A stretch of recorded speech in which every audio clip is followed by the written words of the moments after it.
Martin Place, Sydney, croissant in hand, skyscrapers all around. Because who says breakfast can't be iconic? Next stop, the Art Gallery of New South Wales. Let's roll! We're starting right here, Martin Place, Sydney. Once you step out from the metro station on Castlereagh Street, the city immediately flexes its skyline muscles. Tall buildings of every shape, glass reflections, bits of art painted right onto concrete. It's like architecture showing off. And right at the center, the cenotaph, a monument to remembrance. It's iconic, calm, and surrounded by the city's heartbeat. We'll come back here later, but first, coffee calls. Let's head down Castlereagh Street under these arcs of trees and skyscrapers toward our sweet destination, Loon Patisserie.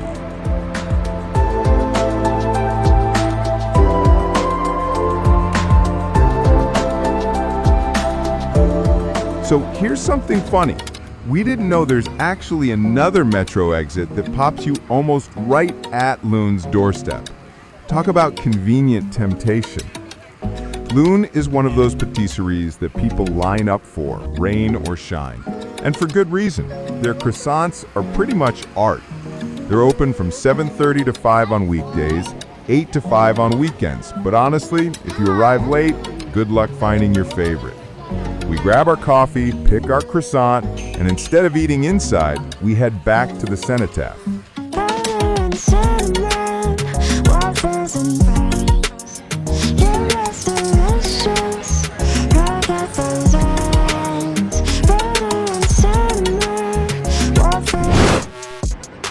There's something beautiful about having your morning pastry surrounded by skyscrapers.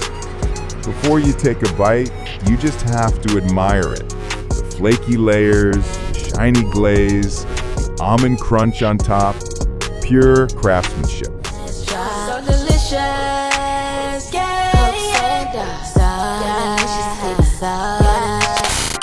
And just like that, Sydney's energy starts to wake up around us.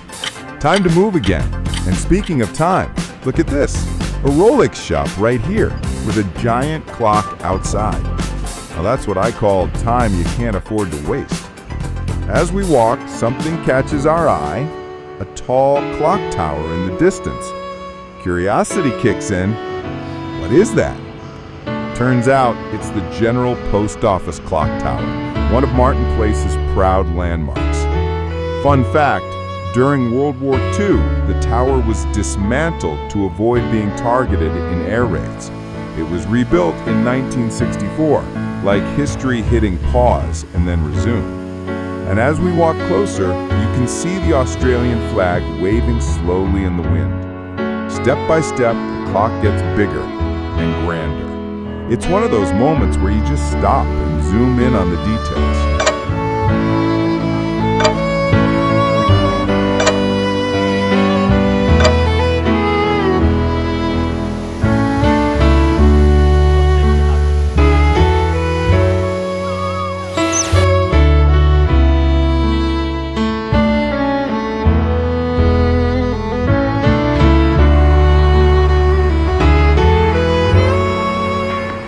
Back in Martin Place, the reflections are unreal.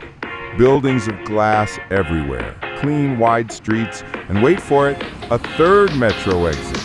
It's like this place has secret doors popping up on every corner. No wonder Martin Place is such a hub. It's practically the city's open-air living room.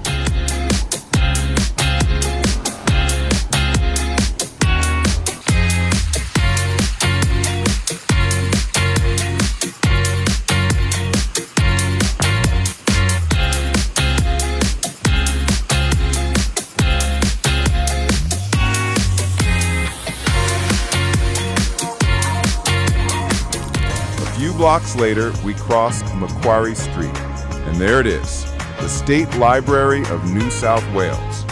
This place is huge and full of history.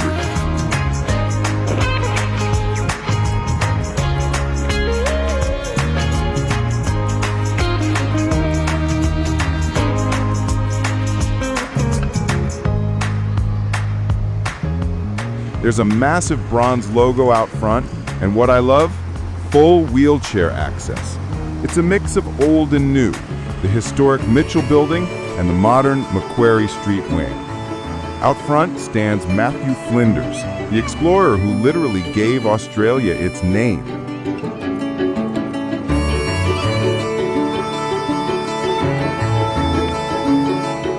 And just beside him, Governor Burke, Australia's oldest public sculpture. The entrance feels like stepping back in time. Stone, columns, the works.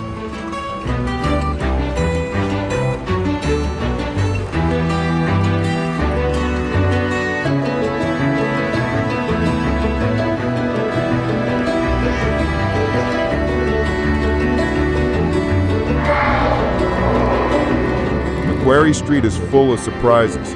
Grand statues, sandstone facades, and road signs pointing to a place called Woolloomooloola. We'll save that tongue twister for later. For now, we cross the Domain, Sydney's green heart.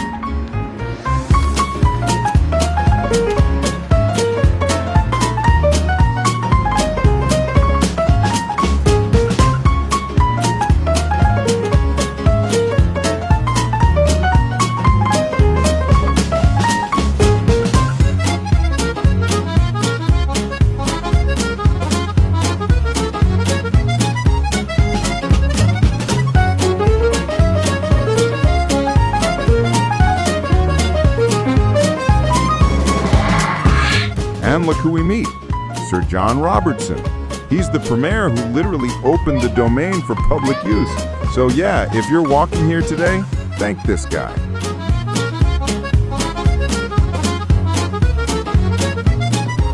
Here we are, the Art Gallery of New South Wales, also known as Nala Noora.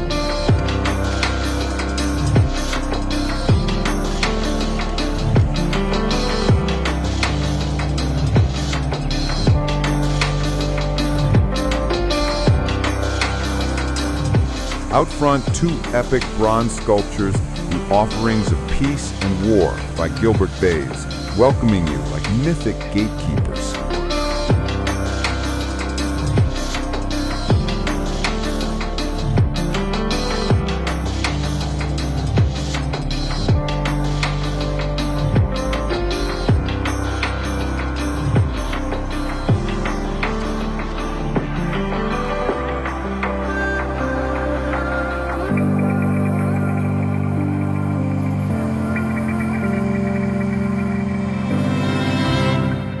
We wave goodbye to the riders and step inside.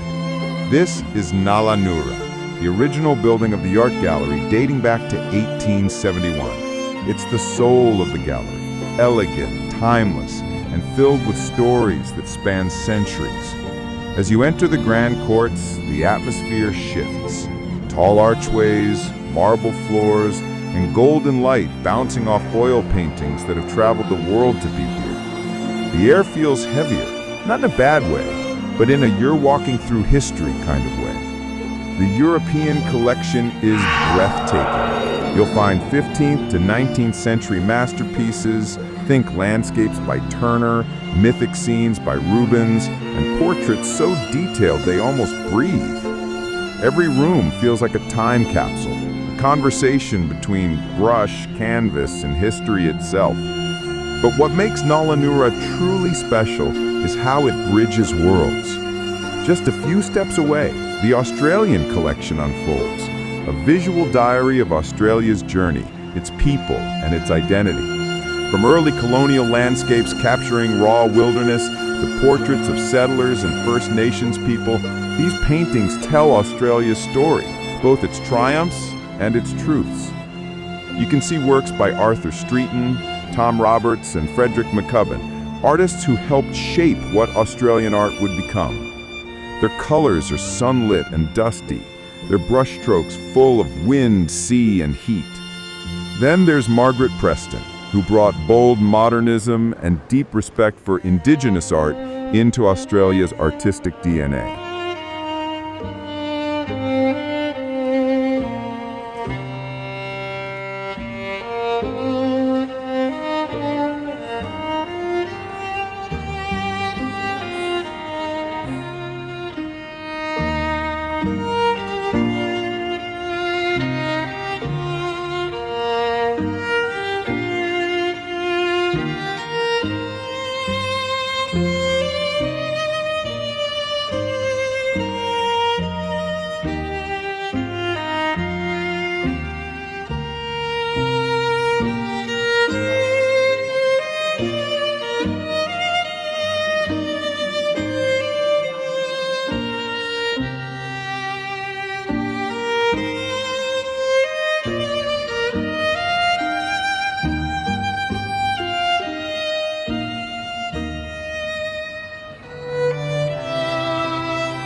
you listen closely, Nala Noura isn't just showing art. It's whispering about how a young nation began to see itself through paint. The building itself adds to the story. The sandstone walls, the soaring ceilings, the subtle scent of varnish. It's like stepping into a living archive. The recently revitalized layout gives everything fresh energy, letting classic and modern coexist beautifully. And around every corner, you'll find small moments. A quiet visitor sketching a statue, a child asking about a painting, or a tour guide sharing an anecdote about how one artwork vanished during a war and found its way back decades later. Nala Noura holds the past, but it's still very much alive.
Now we cross into the new world, Nala Badu, the gallery's bold modern expansion.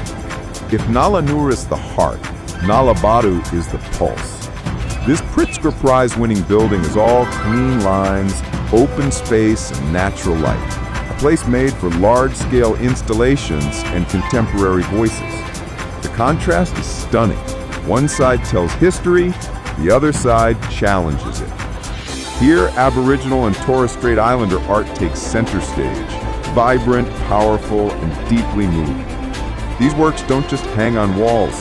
They speak, they reclaim, they celebrate culture and country. From video installations to soundscapes, it's a sensory experience that makes you rethink what a gallery can be. Between Nala Noura and Nala Badu, there's a sculpture garden that connects the old and the new. Perfect metaphor for Sydney itself, where history and modernity walk hand in hand. And that's our day, from croissants to culture, from Rolex time to timeless art, Martin Place to Nala Badu. One walk, a dozen stories, and a city that never stops revealing more. If you love this little adventure, stay tuned. Sydney's full of surprises, and we're just getting started.